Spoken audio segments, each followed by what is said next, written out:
you ever experienced a situation when you are going to eat at a restaurant or at home, and suddenly you felt that you have to eat all the food that is available at the dinner table?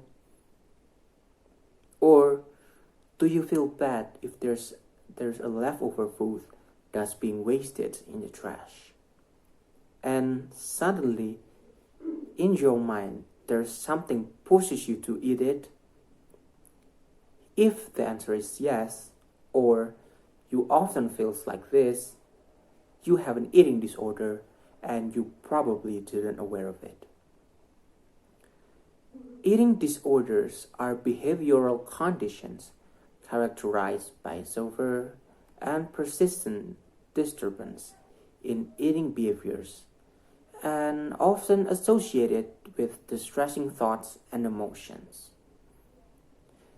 They can be very serious conditions affecting physical, psychological, and social function. In the worst cases, it can relate to a depression and eventually death. I was one of the people who suffer from this disorder. It is called bulimia nervosa. People who had bulimia nervosa frequently eat an unusual large amount of food in a specific period of time. In my personal experience, the specific time to feel the anxiety was at lunchtime. But sometimes it also occurs whenever we go to crowded places that's filled with foods, like, for example, wedding, birthday party, family gathering, or at the mall. It was causes me a lot of pain when the disorders kicks in. I remember it's like there's something in the back of my mind that pushing me to eat anything in front of me, even I'm not really hungry. When I'm eating, it felt like I'm not controlling my body anymore. Like someone just taking control of me and starts to eat like an animal. After my mind is taken control by this anxiety, it becomes worse. When I'm eating, my stomach starts to get full. And even after my stomach was full, I kept eating the food until I started to vomit. But my brains kept pushing me to eat a lot of food even after I vomit. This just keeps happening until my mouth starts to get numb of munching the food. And then it stops after my body felt really tired of it. After I'm getting tired, my mind keeps telling me that if I'm not eat all the food, I will have a sin. And there's a guilty feeling that's left behind.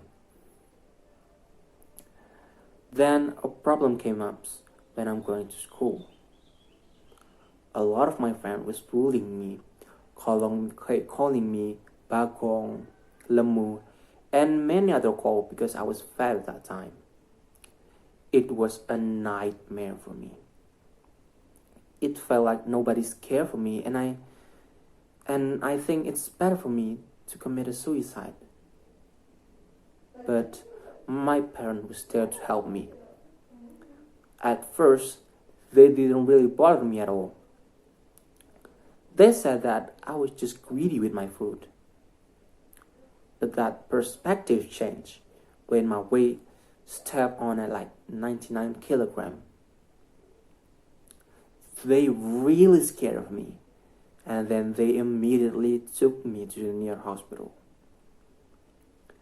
They gave me a lot of medication to suppress my disorder. They gave me pills, therapy, and other forms of treatment. For example, like practicing a meal plan, establishing a regular eating schedules, and making a portion of my meals. They also suggested to do a checkup twice a week. My doctor always said to me to control myself. He said that when I'm eating, it's okay to throw away some food if you really feel your stomach is full. He also taught me to how to stop eating and how to not follow my anxiety. He said that the best way to beat the anxiety was stop looking at the food and start to think about other things to prevent anxiety kicks in. For example, there's one time when I finished eating my lunch, suddenly my uncle bought me a lot of snacks. Then I remember what my doctor said, and I start to get away from the table and go into my room and thinking about fun activities that I need to do, for example, like playing games, listening to music, and forget the food. He also taught me to listen to my body. Our body always gives us a clue when we are already full of eating.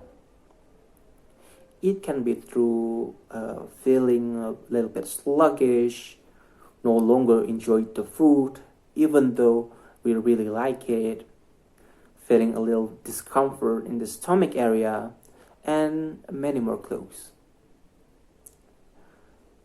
My doctor said that we need to listen to those clues and stop eating immediately. Because if we keep eating, we can feel little discomfort and eventually vomiting. The medication that my doctor gave to me was going pretty well.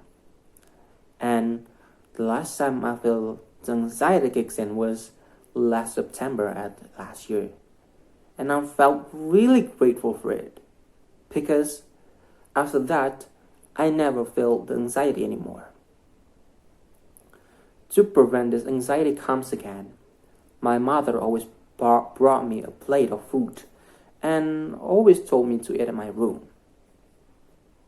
Also, when we come to family gathering or events, my mom's always portion my food and she chooses me what food that suits for me. After a while, she encouraged me to do it by myself. But it was really difficult. At first, I always end up bringing 2 or 3 plates full of food. But she always taught me to eat it. I practice it regularly and I try to do it. And now it's already become a habit for me. I always portion my food and I always eat the food at my room. By doing this, I'm not being tempted by the food that's provided at the events or the home. This method is work for me, but it's not for everyone. Because each person who had this disorder has their own way to cope with this disorder and what suits for themselves. I hope that after I tell you my experience, everyone will be more aware of this disorder and spread more positive words to others. If you see any of your friends who are fat or thin, don't try to even mock them. It could be that they are struggling with eating disorder just like me. Your thorns can make them suffer even more, and it will be harder for them to heal. If you know your friends, your family, or yourself that feel the way like I did, feeling the same eating disorder, immediately ask them to go to the professional doctor to be treated. Because it will be easier to the doctor to heal them if the symptom is way faster to tell. That is all from me. Thank you.